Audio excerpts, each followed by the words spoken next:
Morning, Springs. Good to see you guys this morning. You guys can grab a seat. If we haven't got the chance to meet before, my name's Noah. You might be wondering, who is this guy? He's never over here. You would be right, because I hang out with middle schoolers on Sunday morning. I'm usually over there.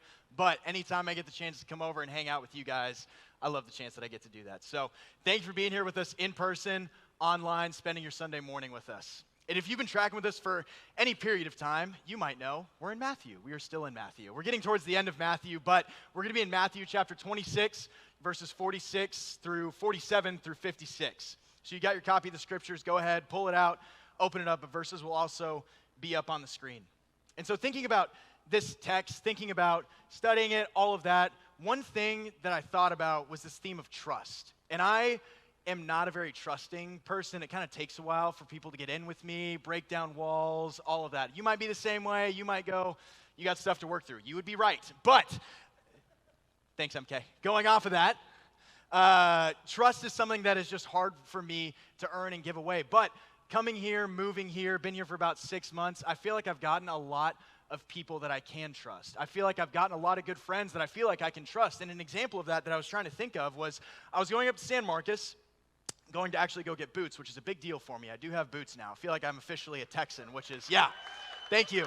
Thank you, yeah, that's very exciting for a lot of people. So I got boots, went up to Cavender's, went and got some boots, but as I was going up there, just started to feel like this little flat in my tire. And you're driving, you know when you get a flat and your car feels off, and it's like, ugh. Something's wrong here. I don't know what's going on, but pull off to the side, and that thing is slashed. Like, was probably driving on it for a little too long, and then all of that happened, which that's a story for another time. But I was driving on it, had a flat, realized as I was going to change it, oh, I don't have a tire iron. Like, got the jack, don't have a tire iron. The two important pieces of changing a tire. And so called a friend. I said, hey, I've got a flat tire. I know you've got a tire iron. Can you come bail me out? And so he comes, bails me out, and we have a great time changing a tire. I change the tire, they watch, but, you know, to each their own. But I got the tire changed, drove back, took another car up there, got the tire changed, whatever. But I've got a good friend that would come and bail me out, someone that I can trust that I know would be there for me. And that theme of trust is what we're talking about today. And we're talking about God, how God is someone that you can trust. Today we're talking about how you can trust God, and God is worthy of being trusted.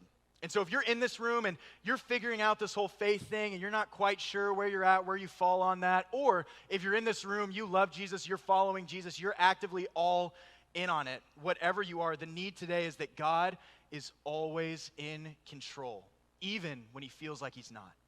God is always in control, even when it feels like he's not in control. We can trust God because we know who made the earth, we know who made us, we know who is God. And so where we are in this text in Matthew 26, we're just coming off Jesus in the Garden of Gethsemane. And Jesus in this garden, he's praying to the Father. He's asking, Lord, would you take this cup from me? But he wrestles with God. He goes and he talks to his disciples. He comes back and continues praying 3 times. And Jesus gets to this point where God is not taking the cup from him, but he's going to allow Jesus to suffer for us. And Jesus says, God, your will, not mine. And Jesus takes with him these 3 friends, these 3 companions. So they're with him in the garden, but they're not great friends, and they're falling asleep when Jesus actually needs them. Don't know if you've got friends like that, but, you know. So Jesus is in the garden, he's got friends in there, and they're falling asleep. And so if you can imagine this, Jesus in this moment, Judas is about to walk up with this great crowd to arrest Jesus, to start the trial, to start the walk to the cross. Jesus is sitting there, and he's feeling failed by his friends. He's feeling forgotten by his Father. And he's about to go and do the hardest thing that any human has ever done. Take the full wrath of God. Take the full punishment of sin. Jesus is about to do all of that. So Jesus is feeling those things as Judas is walking up the hill to meet Jesus. And we're jumping in verse 46 in chapter 26 of Matthew. And even as Jesus said this, Judas, one of the 12 disciples, arrived with a crowd of men armed with swords and clubs. They had been sent by the leading priests and elders of the people, the religious leaders of the Jewish people. The traitor, Judas, who was just going to be talked about as one of the 12, he's now mentioned as the traitor, Judas, had given them a prearranged signal. You will know which one to arrest when I greet him with a kiss. So Judas came straight to Jesus. "Greetings, Rabbi," he exclaimed, and gave him the kiss. Jesus said, "My friend, go ahead and do what you have come for." Then the others grabbed Jesus and arrested him. But one of the men with Jesus pulled out his sword and struck the high priest's slave, slashing off his ear. "Put away your sword," Jesus told him. "Those who use the sword will die by the sword. Don't you realize that I could ask my Father for thousands of angels to protect us, and he would send them instantly? But if I did, how would the scriptures be fulfilled that describe what is happening now?" Then Jesus turned and said to the crowds, he was talking to his disciples, now he's talking to the great crowd that's come to arrest him. "Am I some dangerous revolutionary that you come with swords and clubs to arrest me? Why didn't you arrest me in the temple? I was there teaching every day." But this is all happening to fulfill the words of the prophets as recorded in the scriptures. And at that point, all the disciples deserted him and fled. This is a heavy text. Like, this is not a pump up pregame speech, Philippians 4:13. You can do all things through Christ. Woo! That's not what we're looking at this morning. This text is heavy, it's weighty. But there's still something here that we can learn from the scriptures. And so there's three things that we're going to look at. There's three important characters in this scene. There's the crowd, there's the companion, and there's the Christ. So we've got the crowd, this great crowd that's coming to arrest Jesus. We've got the companion, the guy who goes and cuts off the slave's ear. And then we've got the Christ. And so looking at these three things, the first piece that we're going to look at is the crowd.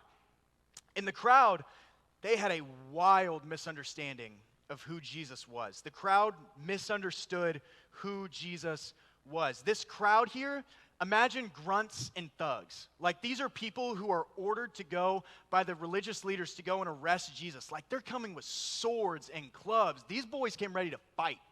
Like, they are ready for anything. They're strapped up and they're ready in case Jesus wants to fight back and whatever happens. Like, they are ready to tussle. But it's Jesus.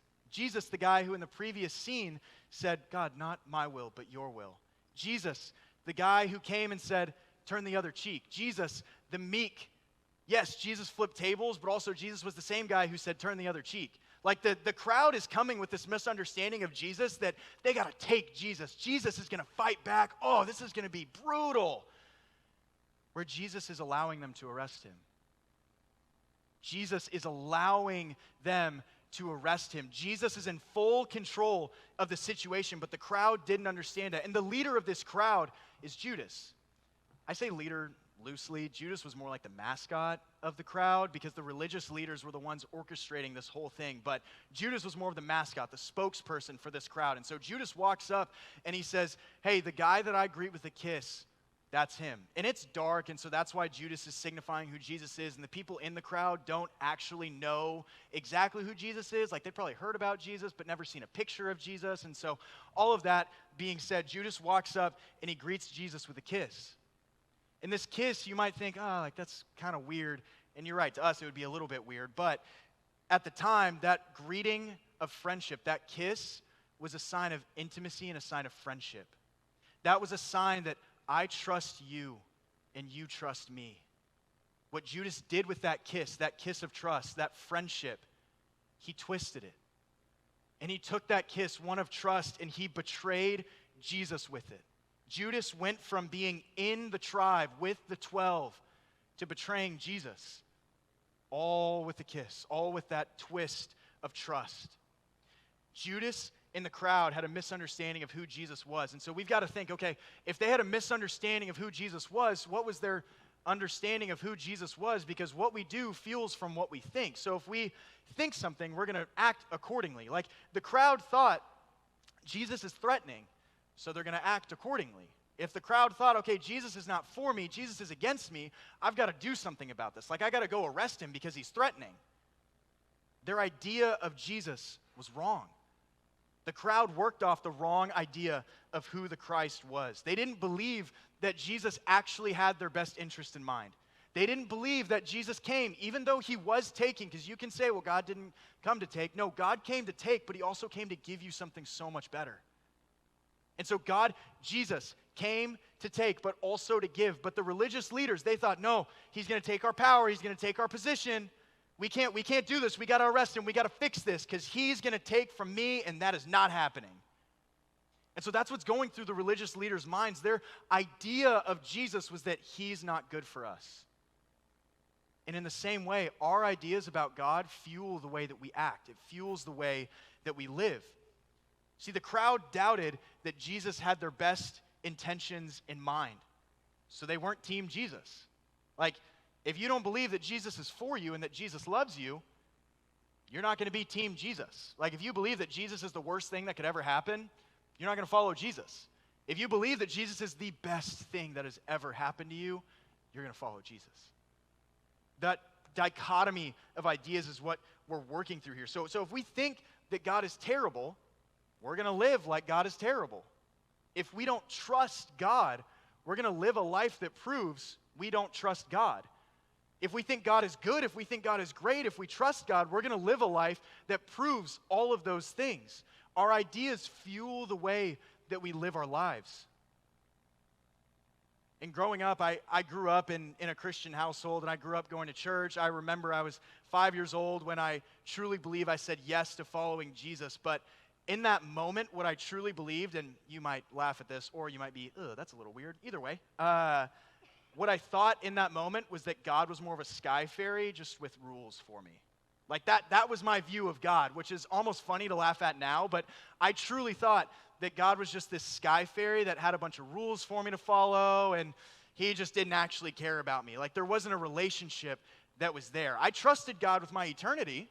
Absolutely. I knew, okay, my sin, that's the thing that separates me from God. And I know to get into heaven that I need Jesus, because without it, I don't have enough good works to get into heaven because I'm the worst.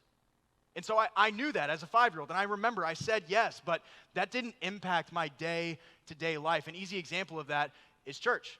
I did not like going to church. It was not my favorite thing to do, would have much rather slept in on a Sunday morning and do all of that. But I neglected the gathering together as some people are in the habit of doing, like it says in Hebrews. Hebrews says, do not neglect gathering together like some people are in the habit of doing. And so the more that I fell in love with God, the more that God revealed himself to me, the more that I saw the blessing that is the church, the more that I saw the blessing that is community group, the more that I saw the blessing that is serving. See, God went from being a sky fairy with a bunch of rules for me to being a father that I could trust, a father that I knew had good things planned for me. And some of you, you might be like me. You might be like me now, you might be like me back then, but at some point, I think a lot of us would say, okay, God was more of we probably wouldn't use sky fairy, but God was a lot like a sky fairy that just had a bunch of rules for me. Like, there wasn't this layer of trust that was built in there because I didn't think God had good things planned for me. Like, we can trust God with the big things. Eternity, I've got no control over that. God, you've got that. But day to day, like the next 5 minutes, no, God, I got that. Don't you worry about it. I got it. 5 minutes, all me.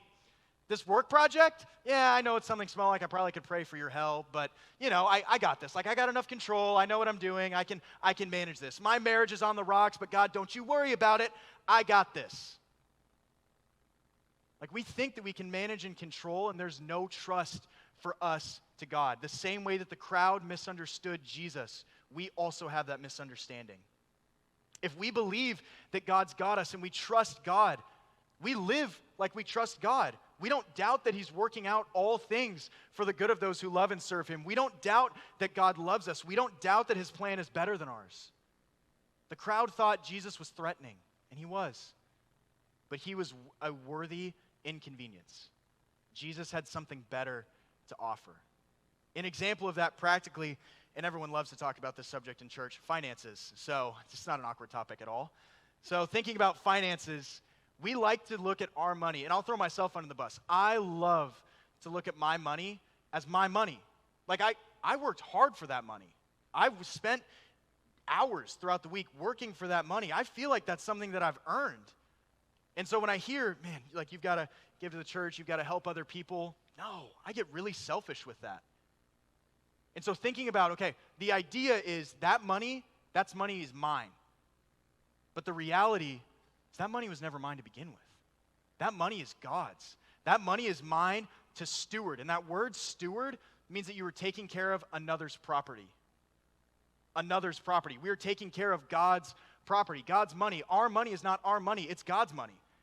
And so we think about practically, okay, what might that look like? Maybe you, I don't know, I will throw myself under the bus again. I love Chick-fil-A personally, and one of my favorite things to do is go grab some Chick-fil-A breakfast. Like just nice 4-count minis, maybe some hash browns if I'm feeling it that day, coffee. Like I love to go and get some good Chick-fil-A.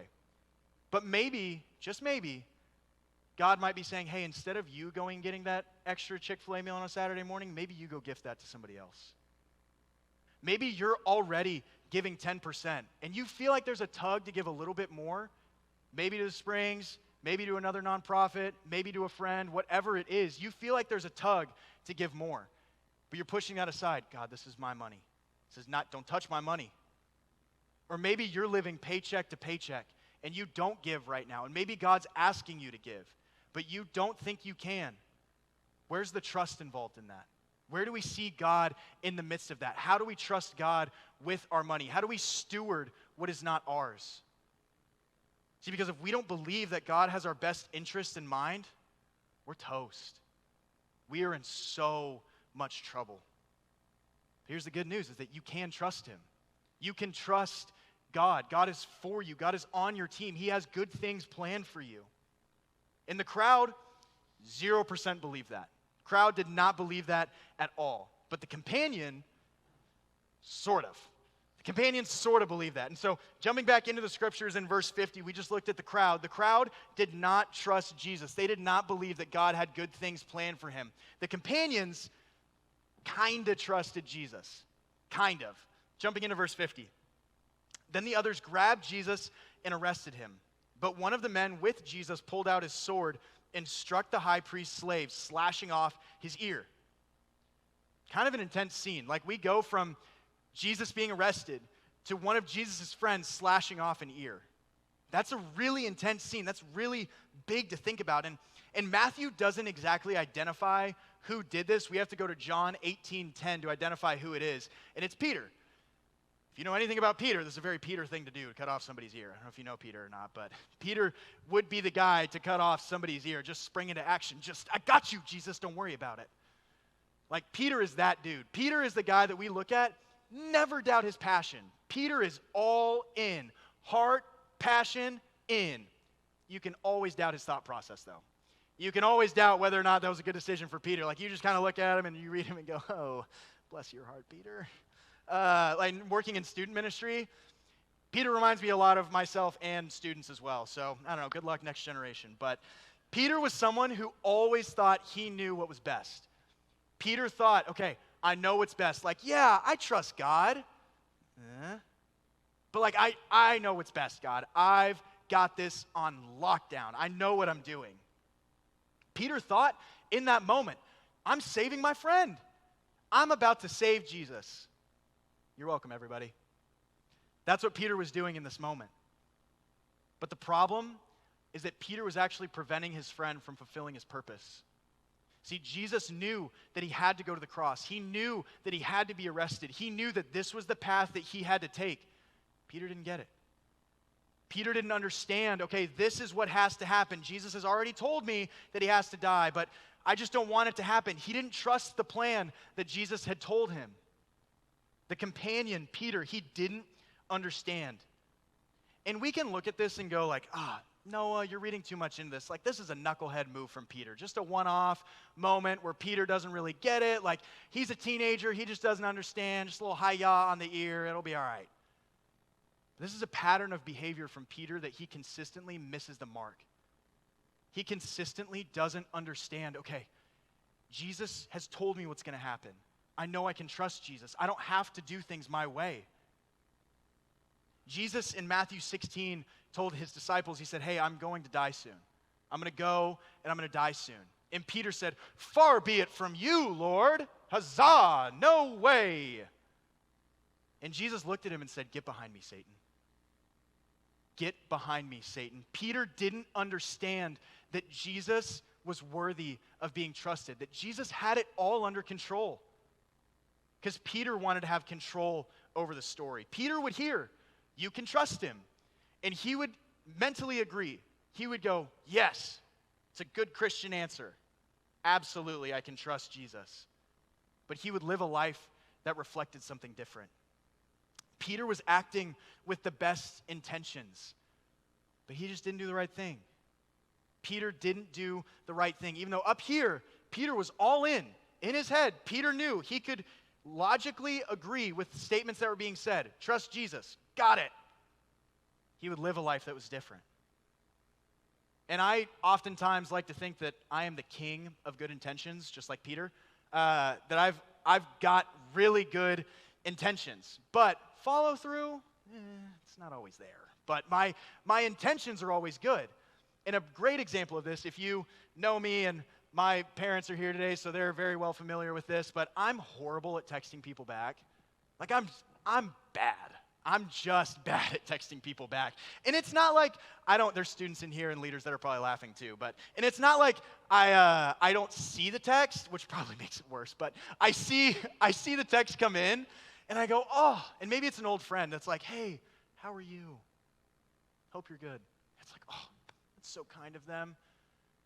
I don't really want to respond right now. And so I let that text go by, and it's maybe like end of the night, tucking in for the night, going to bed, and there's that thought back of mine that pops up and goes, got to respond to that text. I'm like, oh, that's right, I got to respond to that text, but I don't want to think about how I'm doing right now. That's a loaded question. I've got like 47 million feelings all the time, so that is just a loaded question. But I see that text come in, and I go, I'll respond tomorrow. I'll just respond the next day. And so day goes by, I sleep, I wake up, morning comes up, do my morning routine, about to go into work, thought pops up, got to respond to that text. And I was like, oh, got to respond to that text. And do I respond? You already know the answer. And so another day goes by, and honestly, sometimes a couple weeks go by, and I don't respond to a text. I am the worst. I am well aware. I will own your criticism. And so I'm actively trying to get better at that, which that's not like Christianese. I'm actively trying to get better. Like, I am actually trying to get better. It is a new spiritual discipline for me to respond to my text late at night. It's in Richard Foster's Spiritual Disciplines, if you didn't know that. Some of us, that just went, that's okay. So responding to text, I have great intentions. Like, I see the text come in, and I go, I will absolutely respond to that. Thank you so much for caring about me. And then there's no follow through. Like, even I set a reminder on my reminders app, and I just let it go. My lock screen probably has 8 reminders on it right now. I'm not proud of who I am. I'm just who I am, working on it. So I have great intentions. Follow through is poor. And that's like a lot of us in this room. It's like the companion. It's like Peter. He has great intentions. Poor follow through. Good intentions don't always lead to good outcomes. There's a very infamous quote from St. Bernard of Clairvaux that says, the road to hell is paved with good intentions. The road to hell is paved with great intentions. See, good intentions do not guarantee good results. You can good intention yourself all the way to the ground. Good intentions do not guarantee good results. But Peter had great intentions. But when time came to trust Jesus, like when push comes to shove, and it's like, am I trusting God? Am I trusting myself? Peter chose to trust himself. And what did the disciples do after Jesus was arrested? When push comes to shove, things are hitting the fan. Peter left, just like the rest of the disciples. Verse 56, at that point, all the disciples deserted him and fled. Peter was the guy who said, Jesus, I will never leave you. I will never forsake you. I am on your team, God. He left. All those good intentions, gone. The disciples wanted to stand up for Jesus, but they couldn't when the moment came. And I know that it's a few weeks into the new year, and some of us had some New Year's resolutions, and it's week number 3. I don't know how you're doing. I'm not doing great, but New Year's resolutions have come, and it's week 3, and you might have had some along the lines of something like this. Like, maybe you wanted to spend more time with God. Great intentions. Like, you started that Bible in a year reading plan, the one that hits you with 3 chapters a day, which is kind of a lot, but go you. That Bible reading plan that you started, like, you were all in week 1. I made it halfway through Genesis. Booyah. Week 2 comes along, becomes Bible in 2 years kind of plan. And then week 3 comes along, and it's like, ooh, Bible's getting kind of dusty. Haven't touched that boy in a while. And maybe that's where you're at. Like, you had great intentions. Oh, man, this was the day. This was the year. Me and God, we're good. But the Bible's dusty. Maybe this is the year that you decide that you're going to stop watching porn. This is the year. Okay, God, I need to lock it down. Everything is locked down. I know what I need to do. Not going to stop masturbating, but I'll stop watching porn, like little heavy middle ground in between, whatever. But I'm going to stop doing that at least, God. That's good, right? And yet it's week 3 into the new year and nothing's changed. Maybe you wanted to have a better relationship with your kids. Maybe this was the year. Okay, I am not sitting with my phone at the dinner table. I'm going to engage with my kids. I'm going to ask them how their day was going. I'm going to ask them what their favorite things are. 3 weeks have gone by and you haven't made dinner in about 2 weeks. You've missed dinner twice and you're on your phone anytime you're at the dinner table. Our good intentions do not always lead to good outcomes. We can say, I trust God. I know God has good things planned for me. But we don't live like it. Peter can say, I trust you, Jesus. I know that you're going to take care of it. And yet he goes in to save Jesus, but Jesus is in control. We have great intentions, but we don't trust what God actually has for us. We don't trust that the good intentions actually have to turn into actions, that our good intentions are enough for us. But Jesus tells us, in the way that we live life, Jesus tells us, I have come so that they may have life to the full. Jesus promises a better way, and we have to trust that. Peter didn't trust that. The disciples didn't trust that. The crowd didn't trust that. The crowd never thought, I trust him. The companion never thought, he did think, I trust him. He didn't live it out. But the Christ, he thought and he lived, I trust you, Father. The Christ thought and lived, I trust you, Father. Continuing in verse 50, we've moved from the crowd to the companion, now to the Christ. In verse 50, Jesus is about to be arrested by the crowd, and he's talking with Judas. Jesus said, my friend, go ahead and do what you have come for. Jesus gets arrested. Peter pulls out a sword. Jesus then starts settling the peace in verse 52. Put away your sword. Those who use the sword will die by the sword. Don't you realize that I could ask my Father for thousands of angels to protect us, and he would send them instantly? But if I did, how would the scriptures be fulfilled that describe what must happen now? Then Jesus said to the crowd, am I some dangerous revolutionary that you come with swords and clubs to arrest me? Why didn't you arrest me in the temple? I was there teaching every day. But this is all happening to fulfill the words of the prophets as recorded in the scriptures.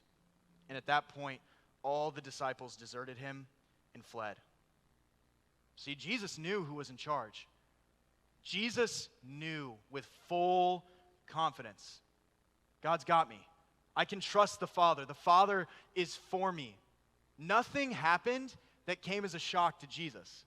Like if we even look at verse 50 through this lens of, okay, Jesus is in control. Jesus knows what's happening. He knows how this is going to play out. He is giving permission to Judas to arrest him.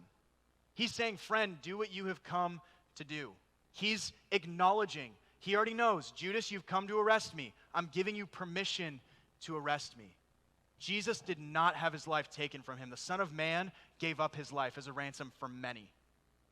And even as Peter stepped up to help, Jesus said no. Peter comes up, slices off an ear. Jesus turns to him.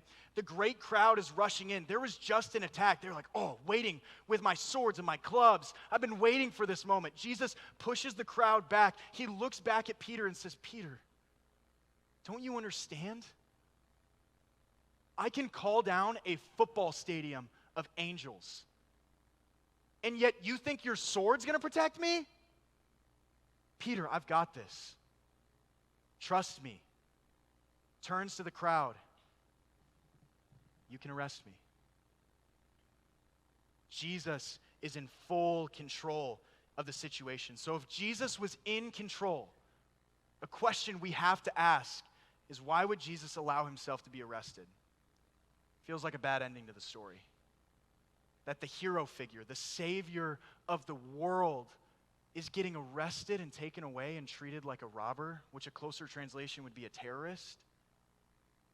How does that check out? Jesus tells us. He says, so that the scriptures could be fulfilled. So that the scriptures could be fulfilled. Jesus is saying here, not my will, but your will, God. Not my will, but your will be done. I know that humanity is broken. Humanity is devastated by this thing called sin. Sin is the thing that prevents our good intentions from becoming good actions. Sin is the thing that separates us from God now and in eternity. Jesus said, I know that I need to come and fulfill the scriptures. I have to die for these people so that they can have a relationship with God, because if I don't come and do that, no one will. And so he's giving up his life for us. In this moment, Jesus is giving up his life so that the scriptures could be fulfilled. The disciples didn't understand that, and they didn't trust that that was the best course of action. See, but when everything is out of control, when everything feels chaotic, you can trust God. You can trust God. In the midst of chaos, in the midst of controlling the crowd and controlling his disciples, Jesus in the middle, he was the person of peace. Jesus was trying to control the situation, but it wasn't even that he was trying. He was already in control. And he told his disciples, you can trust me. And he told the crowd, I'll come with you. You can trust me. I won't fight back. Jesus was in full control. And you can trust him when life feels chaotic. When your life feels out of control, you've got to think and you've got to answer the question, is Jesus the one who is sitting next to you, helping you overthink everything, helping you play out every worst case scenario? Is Jesus the one who is sitting there, gosh, you're right. This is the worst. I don't know how we're going to get out of this. I don't know what this is going to do. I don't know how you're going to do this. You got yourself into this. I'm sorry. Or is Jesus the one that's sitting next to you as the person of peace? Is Jesus next to you as the one who is helping you, the one who is guiding you? We've got to answer that question before we even keep moving forward. Is Jesus the one who helps guide you? And is Jesus the one who is the person of peace in chaos? See, I don't know if you could tell this or not by looking at me. I'm not a backpacker. I know that I come off as a striking outdoorsman, but I am not a backpacker, but I have high aspirations of becoming a backpacker. Fun fact, I had a conversation with John recently, and he told me, I told him that I wanted to go backpacking at one point, and he laughed, which that felt rude, but you know. So I have high aspirations of becoming a backpacker, but clearly with my outfit on, am not a backpacker, but I have aspirations to go backpacking, camping, all of that. I want to be an outdoorsman, I'm just not. And so I need somebody to help me, and I need somebody to guide me through that. Like, I can't go out and do that by myself because I don't know what I'm doing. And so if I ever do choose to go backpacking, I don't know if I will, but on the off chance that I do choose to go backpacking, I will hire somebody or take a friend who knows what they're doing. Like, I will take a guide with me because I know that I can't do this on my own. I need somebody to guide me on the trail, to show me what to do. Hey, eat that Cliff Bar now. You're getting a little tired. You got to eat that Cliff Bar. Hey, drink your water. Make sure you're drinking that water. Okay, we got to pitch the tent right now. Hey, we got to start the fire. We got to start cooking the food. All of that. I need somebody to guide me through that because I have no clue what I'm doing. And even in the good and the bad, I need somebody to help me. Like, maybe the camping trip and the backpacking trip is phenomenal. Maybe it goes so well. And then I look back at the guide and I go, you crushed it. Thanks, buddy. Or maybe it goes awful and I go, thank God you were there, because I would have crushed. Like, I want someone there who feels like they're in control of the situation. I want somebody there who I know I can trust. And that is Christ. That is Jesus. Somebody who has been through it all. Somebody who's faced every single temptation. Somebody who has walked through life and who is the proper guide to show us where to go. See, we trust that God's got us. We trust that God is for us. And this is the hardest part of discipleship to Jesus. This is the most difficult part of discipleship to Jesus, is trust. Because if you're in the room and you're a follower of Jesus, you know trust is hard, especially when you're trusting a God that you cannot see with a picture that you do not know. That you don't know what's coming tomorrow. That you don't know and you haven't seen God. You haven't shook hands with God. and yet we trust him.